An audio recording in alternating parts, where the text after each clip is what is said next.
I never thought a simple text message could make my hands tremble like that. You won't be joining us. My wife prefers to keep it just family. Those cold words came from my son, the same son I'd given a house to just months ago. I had spent my life giving, supporting, and loving them all.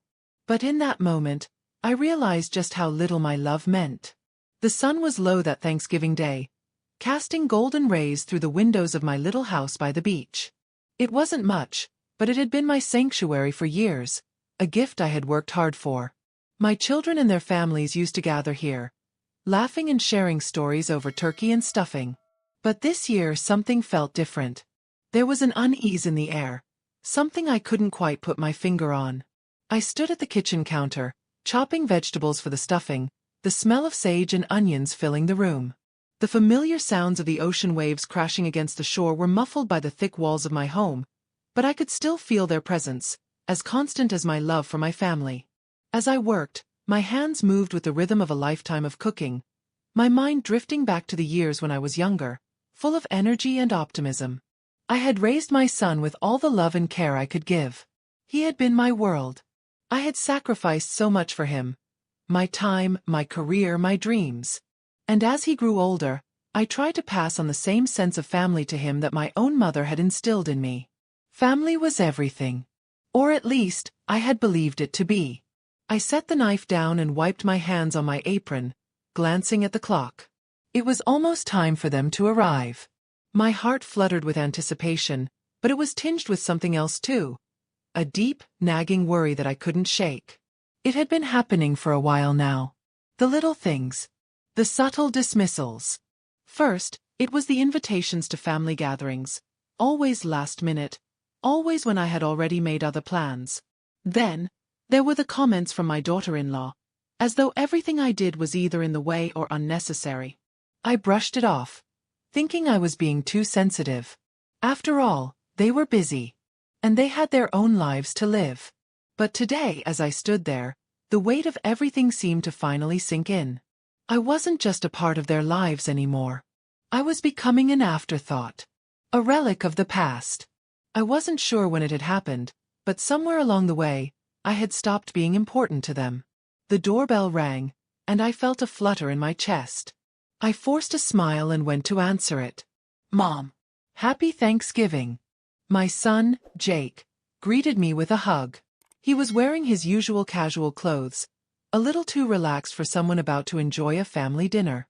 His smile seemed a little forced, but I chalked it up to the holiday bustle. Happy Thanksgiving, darling. It's so good to see you, I said, stepping aside to let him and his wife Samantha in. Samantha's eyes flickered over me, the faintest hint of something. Was it judgment? In her gaze. But I smiled, as I always did. My grandson, Mason, was with them. He ran past me into the living room, a ball in hand, his eyes full of excitement. He was still so young, only 12, but he had a way of making everything seem a little brighter. Or at least that was how it used to feel. I turned back to the kitchen, ready to finish the meal, when Jake called to me. Mom, there's something we need to talk about, he said, his voice steady, but there was an underlying tension in it that I hadn't heard before. I turned to face him, wiping my hands once again on my apron. What's the matter, Jake? He hesitated for a moment, his eyes flicking to Samantha. Well, it's about the beach house. My stomach tightened, but I didn't let it show. I had known this moment would come. The beach house had always been mine, but I had promised it to my son when he married. What about it? Well, Jake trailed off then sighed. Samantha and I have been talking, and we've decided it would be better if we sold it. The words hit me like a slap to the face. I had given them that house years ago, thinking it would always be a part of our family. I had sacrificed so much to give them that piece of property, believing it would bring us closer, make up for the years I had spent working and away from my family. And now they were talking about selling it? Just like that. I don't understand, I said, my voice trembling slightly. Why? It's a family home. Samantha stepped forward, her tone smooth, rehearsed. We just think it's better this way. We need the money, and honestly, it's just sitting there. Jake shifted uncomfortably, but he didn't speak. His silence spoke volumes. I had always trusted him, always believed in him. But now I could see the truth. They never cared about the house. They never cared about what it meant to me. I opened my mouth to respond, but the words caught in my throat. Instead, I nodded, swallowing the lump that had formed. I see. I turned back to the stove, focusing on the vegetables in front of me. The knife in my hand felt heavier than usual. I didn't look up again until I heard Mason's voice calling from the living room. "Grandma, look." He rushed over, his little face lit up with a smile. "I made Dad give you the beach house." My heart froze. For a moment, the room seemed to spin, and I felt the world slip away from me. My eyes met Mason's innocent, bright gaze, and all I could do was smile weakly. But inside, I was shattered. Mason's words hung in the air, a sharp contrast to the calm facade I struggled to maintain. "I made Dad give you the beach house." The innocence in his voice stung more than I expected, as if he couldn't fathom the weight of what he was saying. I forced a smile, but it felt like a mask, barely holding up under the pressure. "That's sweet of you, Mason," I said, my voice wavering slightly. I turned back to the stove, feeling the heat from the burners intensify, though it wasn't the stove that was making me sweat. It was the realization of how far things had gone, how much I had given, and how little it seemed to matter. My heart tightened as I tried to steady myself. I had always given them everything. But was it ever enough? I heard Samantha's sharp laugh from behind me. "Oh, Mason, always so honest. Your father had no choice, really." There was something cold in her tone that made me shiver. Something I hadn't noticed before, but now it seemed impossible to ignore. Jake didn't speak. He just stood there, his eyes on me, like he was waiting for me to say something, to accept what was happening. I had seen that look before, many times over the years. The look of a son who had grown accustomed to getting his way. "I think it's time we sit down and eat," I said, turning to face them again, forcing the warmth back into my voice. I couldn't let them see how deeply their words had cut me. Not here. Not in front of Mason. "Dinner's ready." The evening moved on, but not in the way I had hoped. The laughter felt hollow, the conversations strained. Samantha chatted away, mostly about her latest shopping trip and how Mason had been excelling in school, but it all felt like noise. The food on the table, the wine in our glasses, it all blurred into the background. All I could think about was what had just been said, and what it meant. My son, Jake, who I had raised, who I had supported through thick and thin, had no problem allowing his wife to manipulate me like this. And for what? A house? Was it really about money, or was there something deeper? Something more sinister? As we sat down at the table, Mason's innocent words echoed in my mind. "I made Dad give you the beach house." It felt like a cruel joke, a reminder that despite all my sacrifices, all my love, I was being left behind. I had spent so much of my life giving. I had given up my youth for my children, my career to make sure they had everything they needed. I had given them all my love. And now, in my twilight years, I was being shoved aside as though I were nothing more than a distant memory. Dinner passed slowly, the clinking of silverware on plates the only sound in the room. I could barely taste the food, my appetite gone, replaced by the growing knot in my stomach. At one point, I glanced over at Jake, trying to read his expression. But there was nothing there. No guilt, no remorse, just a blank stare as he poked at his food. He knew what was happening. He knew how much it hurt me. And yet he didn't care. He had made his choice, and it wasn't me. Samantha, on the other hand, continued to chatter away, oblivious to the tension she had created. She mentioned a new designer bag she had bought, how the latest fashion trends were driving her crazy. Her voice, though pleasant, grated on my nerves, like nails on a chalkboard. I excused myself from the table, needing a moment to breathe. I walked out onto the deck, the cool air hitting my face like a slap. The waves crashing below reminded me of how small I felt, how insignificant I had become to the very people I had given everything for. I leaned against the railing, my eyes staring out at the vast, endless ocean. The sound of the waves was calming, but it didn't ease the ache in my chest. 4 years, I had poured my heart into this family. And now, I was nothing more than an afterthought. The beach house, the one thing that had been a symbol of my love, my hard work, was being torn away from me. I wasn't just losing a house.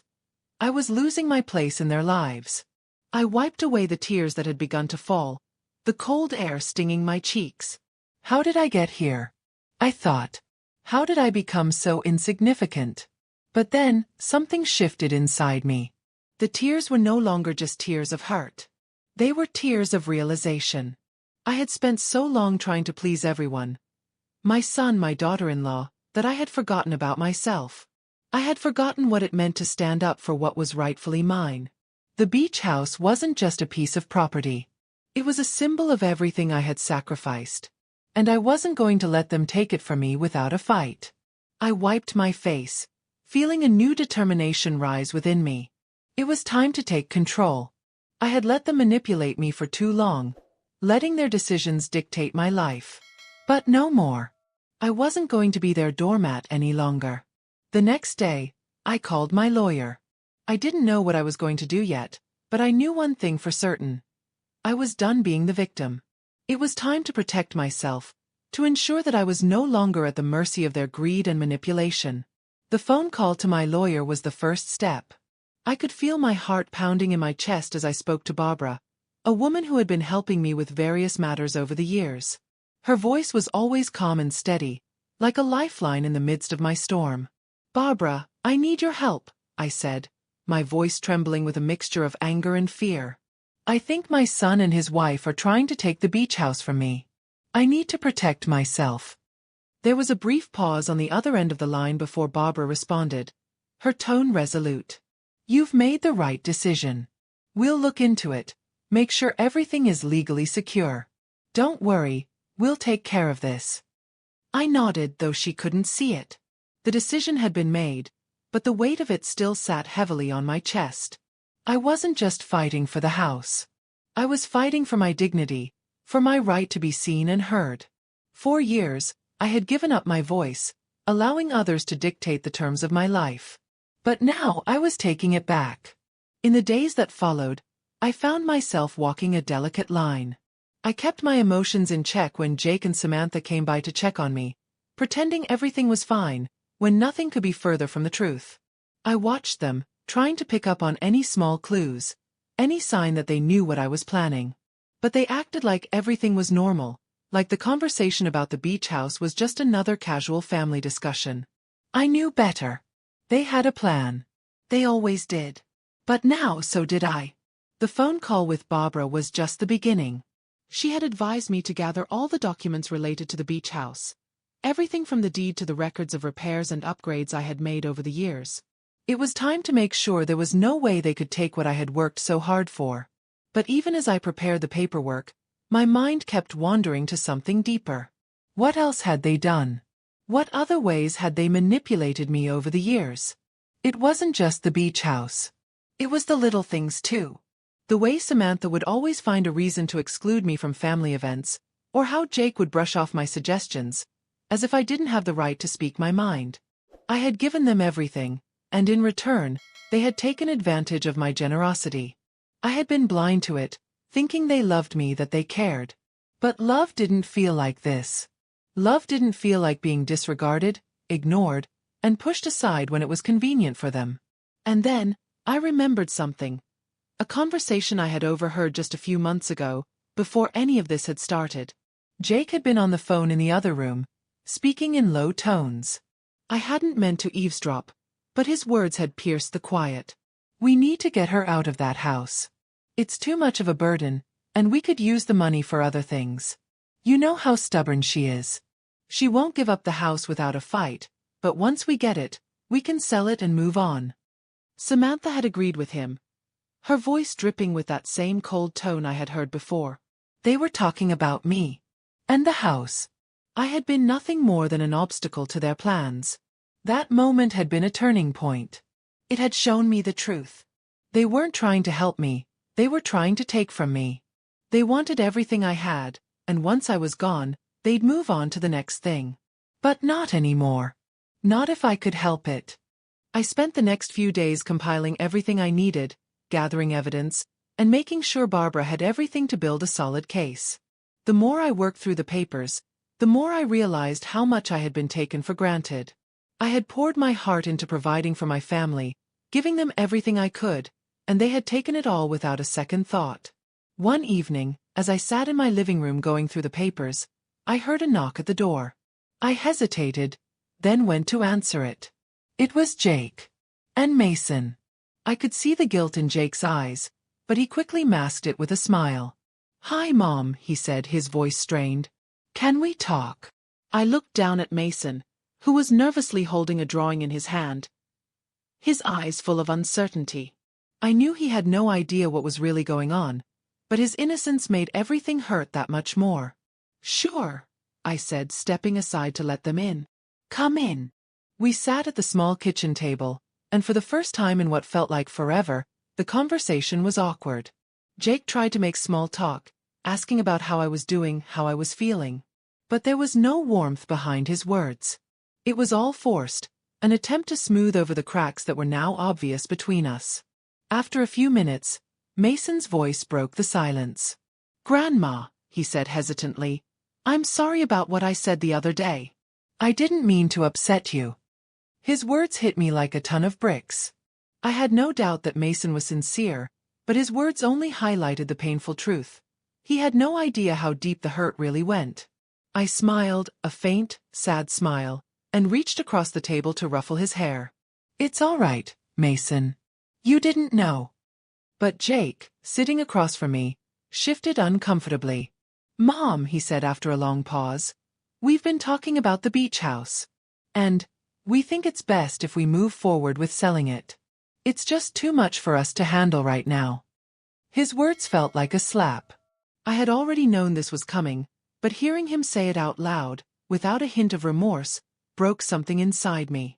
I took a deep breath, steadying myself. "Jake, I've decided I'm not selling the beach house. I'm not going to give it up. I've worked too hard for it, and I've given too much for you to take it from me." His face hardened, and for a moment, the man I had raised, the man I had trusted, disappeared behind a mask of indifference. "You don't understand, Mom," he said coldly. "It's not about what's fair. It's about what makes sense." I stood up, my hands shaking with anger and the sudden rush of adrenaline. "No, Jake," I said firmly. "It's about what's right. And I'm done being taken for granted." The words had left my mouth before I could stop them. They were strong, sure. Something I hadn't felt in years. I could see the shock in Jake's eyes as I stood there, my heart racing, every nerve in my body tense with the resolve that had been building for so long. I wasn't going to let him, or anyone else, push me around anymore. Jake looked at me, his face a mixture of frustration and disbelief.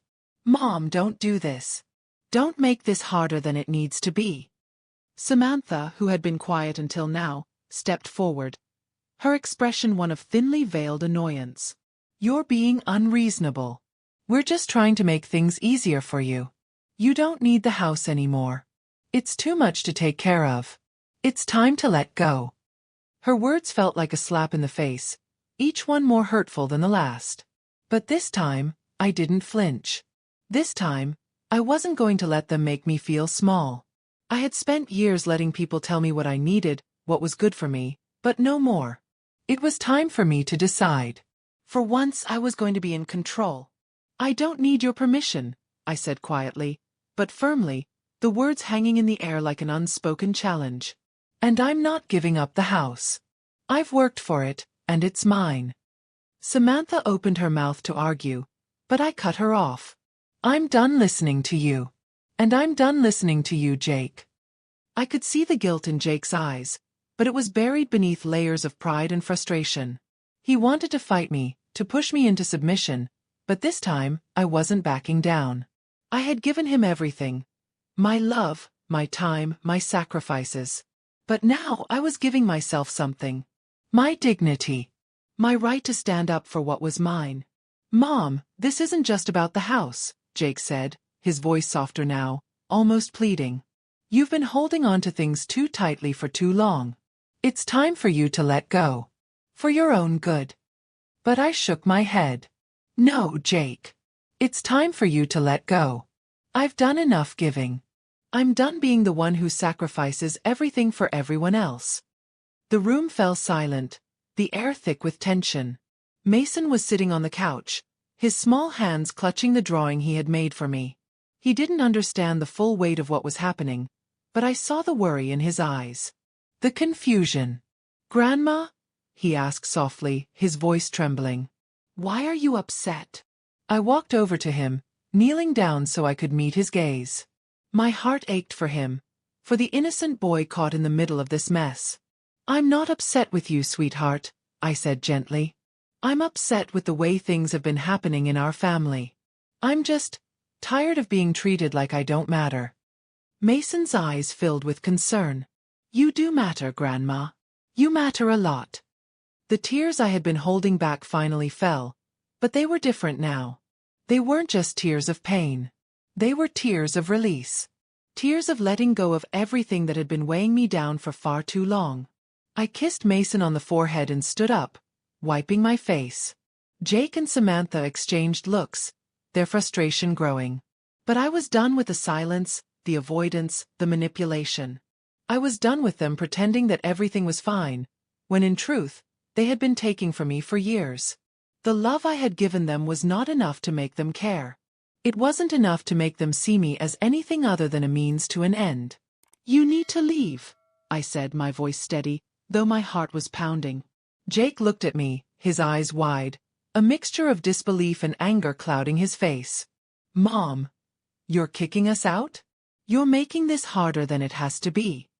I crossed my arms, standing tall. "Yes, I am.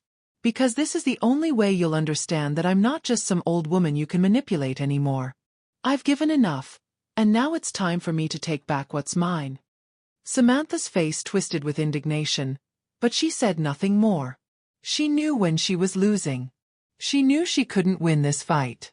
Jake hesitated for a moment, then finally stood up. "Fine," he said, his voice low and tight with anger. "But don't think this is over, Mom. You're going to regret this." I looked at him, unflinching. "No, Jake. I'm not going to regret this. You're the one who's going to regret taking me for granted." They left without another word. The door shut with a finality that echoed in my chest, and for the first time in years, I felt a strange sense of relief. The house felt quieter, emptier, but in a way that was freeing. It was the sound of me taking control. It was the sound of me reclaiming my life. But even as I stood there, the weight of what had just happened sinking in, I knew there was more to be done. I had stood up to them, but now, I had to make sure I could stand on my own. I had to secure what was rightfully mine. I couldn't let them have the house. I couldn't let them take away the one thing that had been a symbol of my strength, of my independence. I wasn't just fighting for a house anymore. I was fighting for my freedom. For my future. The following days passed in a blur of paperwork, phone calls, and quiet moments of reflection. I knew what I had to do, but the reality of it was overwhelming. The house had been my safe haven, my pride and joy. It was more than just a property. It represented everything I had worked for, everything I had given to my family. But it had also become a symbol of my own powerlessness, of how far they had pushed me. And now, as I walked through the rooms of the house, I understood that it wasn't just about the house. It was about reclaiming my place in my own life.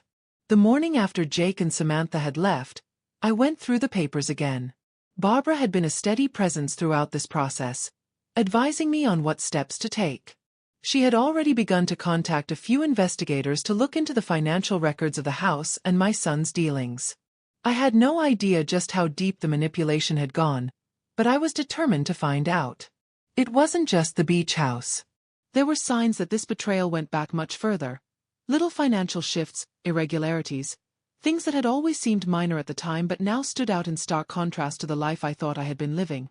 Barbara's calm voice had told me that we were digging deeper than we had initially planned, and I trusted her completely. She had always been the one to guide me when I needed clarity, and now I needed her more than ever. The investigation would take time.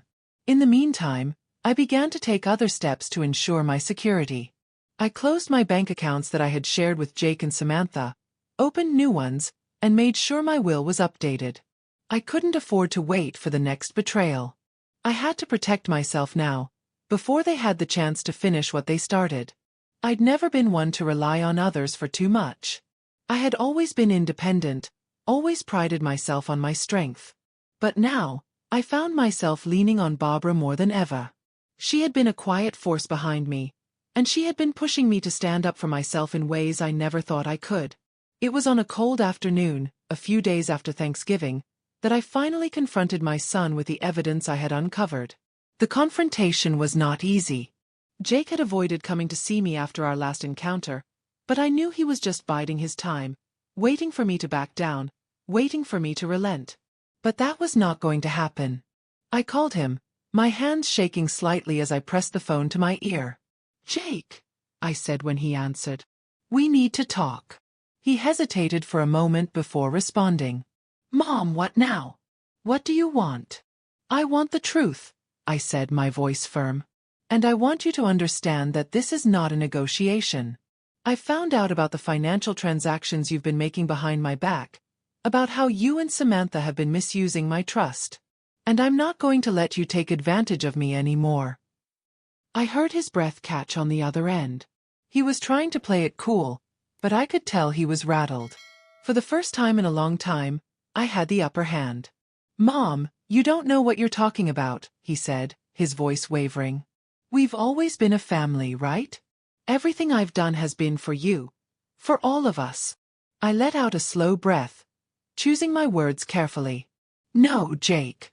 You haven't done anything for me. Everything you've done has been for yourself. For you and Samantha. You've used me, manipulated me into thinking you cared. But the truth is, you've been planning to take everything I have." He didn't respond immediately. I could almost feel the weight of the silence between us, the uncomfortable truth hanging in the air like a heavy fog. And then finally he spoke. "Mom, please don't do this. We're family. I never wanted to hurt you. I was just trying to make sure we were okay." "You were just trying to make sure you were okay," I corrected him gently but firmly. "This isn't about family, Jake. It's about greed. And I'm done enabling it. You've used your family, your mother, to get ahead. And you've left me in the dust." For the first time in the conversation, Jake was quiet. I could feel him processing what I had said, the weight of his own guilt bearing down on him. He had thought I wouldn't notice. He had thought I wouldn't care. But I had noticed. And I did care. And now I was fighting for myself. "I'm not giving up the beach house, Jake," I said, my voice steady. "And I'm not giving up my independence. If you want to fight me, I'm ready. But know this, I'm not backing down anymore." He finally spoke again, his voice low and defeated. "I never wanted it to be like this, Mom. I just didn't know how to tell you." "You didn't know how to tell me the truth?" I asked, shaking my head, though I knew he couldn't see me. "Jake, if you had just been honest from the beginning, we could have worked something out. But now, you've crossed a line. And there's no going back." There was a long pause on the other end. Then finally Jake said, "I'm sorry. I don't know what else to say." I closed my eyes, feeling the weight of the moment wash over me. It wasn't an apology I had wanted. It wasn't an apology I had needed. But it was a step. A small one, but a step nonetheless. "It's too late for apologies, Jake," I said softly. "What's done is done. Now it's time for me to move forward, with or without you." I hung up the phone, my hands trembling slightly, but not from fear. From relief. From the realization that I had done what I needed to do. I had spoken my truth. I had stood up for myself. I wasn't going to let him or anyone else make me feel small again. I wasn't going to let them take what was rightfully mine. I was in control now. The days that followed Jake's reluctant apology were quiet, but there was an unsettling calm in the air. I knew he wasn't giving up. Not yet, anyway. But I had reached a point where I could feel the strength rising within me, a quiet resolve that I hadn't felt in years. This wasn't about winning or losing. This was about reclaiming my dignity. This was about protecting myself, my legacy, my peace. The phone calls from Jake and Samantha became less frequent. They were distancing themselves, no doubt hoping I would relent, but I refused to back down. I had spent so many years accommodating their needs, making sure everyone else was happy, that I had forgotten about my own happiness. But now, I remembered. I started making plans for the future. I hired a financial advisor to make sure my money was in safe hands, separate from anything that could tie me back to Jake. I also took up painting again, something I hadn't done in years. The beach house, once a place filled with tension and conflict, slowly started to feel like my sanctuary again. It was my space, and I was determined to take back every inch of it. One evening, as I stood on the porch, looking out at the ocean, I felt a sense of peace I hadn't known in a long time. The waves crashed against the shore, steady and unyielding, just like the resolve I had built within myself. For the first time I realized how much strength I had. I wasn't the weak, forgotten woman I had once felt like. I was strong. I was capable. I was worthy of respect. Mason came to visit one afternoon. His wide eyes filled with curiosity and concern. He had always been sensitive, and I could tell that he noticed the shift in the air between us. "Grandma," he asked cautiously, "are you okay? I don't like seeing you so sad."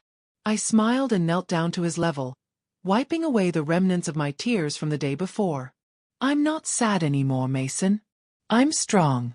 Sometimes, people hurt you, but you can't let that take away your happiness. You have to stand up for yourself, and that's what I'm doing." His small hand reached out to touch mine, his innocent eyes offering the kind of reassurance I had once sought from others. "I think you're really strong, Grandma," he said softly. I hugged him tightly, realizing that this was what I had been fighting for all along. Not just for a house or money, but for the kind of life I could be proud of, for the family I wanted to be a part of, not one I had to sacrifice everything for. And as I stood there, watching the sun dip below the horizon, I knew this was only the beginning of my new journey. I had fought for myself, and in doing so, I had found a peace I never expected. No matter what came next, I would face it with strength, grace, and the unwavering knowledge that I deserved it all. It was weeks before Jake and Samantha came by again. I had heard nothing from them, but the silence spoke louder than any argument could. They were waiting, testing my resolve, hoping I'd crumble. But I had changed. I had found a part of myself that I hadn't known existed, a part that wasn't willing to settle for being overlooked, ignored, or manipulated. When they finally arrived at my doorstep, it was late in the afternoon, just as the sun was beginning to set. I could see the hesitation in their steps, the uncertainty in their eyes. They had come to make amends, but it was clear to me now that the apology would come with conditions, as always. "Mom, we've been talking," Jake began, his voice softer this time, his posture slumped, almost as if he had given up some of his pride. "We want to make things right." Samantha stood beside him, silent. Her face was unreadable, but I knew her well enough to see the shift in her demeanor. They were realizing the stakes had changed. But the question was, had they truly changed? I didn't rush to respond. Instead, I simply stared at them, my heart calm. "I've already made my decision. I've been fighting for my peace, Jake. And it's something I'm not willing to let go of." Jake looked at me, searching for some sign that I was bluffing. But I wasn't. This was my life, my future, and I would no longer let them pull the strings. "I understand," he said quietly, finally accepting my stance. With that, I closed the door gently behind them, the finality of the moment settling in. I knew this was the beginning of a new chapter, one where I was in control, where my worth was no longer defined by others' expectations. And as I looked out the window, the ocean waves crashed steadily against the shore, a reminder of my strength, unwavering and constant. Months passed since that last encounter with Jake and Samantha. The house was quieter, but in a way, it was also filled with something more. Something I hadn't felt in years. Peace. It wasn't the kind of peace that comes from silence, but the kind that comes from knowing you've made the right choices, from standing tall and holding your ground when everyone expects you to break. I continued to paint, each brushstroke a symbol of my newfound freedom. The colors on the canvas seemed brighter, bolder, just like the way I now saw my life, full of possibilities. The beach house, once a battleground, was now my sanctuary. I decorated the rooms with memories, not of what was taken from me, but of what I had gained. I had reclaimed my dignity, my strength, and my independence. One afternoon, Mason came over to visit. He had grown taller, his smile brighter, and for the first time, I could see the man he would one day become. He had inherited the kindness and warmth of his grandfather, and it was clear to me that my journey, my strength, had left an imprint on him. "Grandma," he said as we sat together, "I've been thinking, you're not just strong. You're a hero." His words caught me off guard. They were simple, but they felt like a recognition of everything I had been through. I smiled, taking his hand in mine. "Thank you, sweetheart.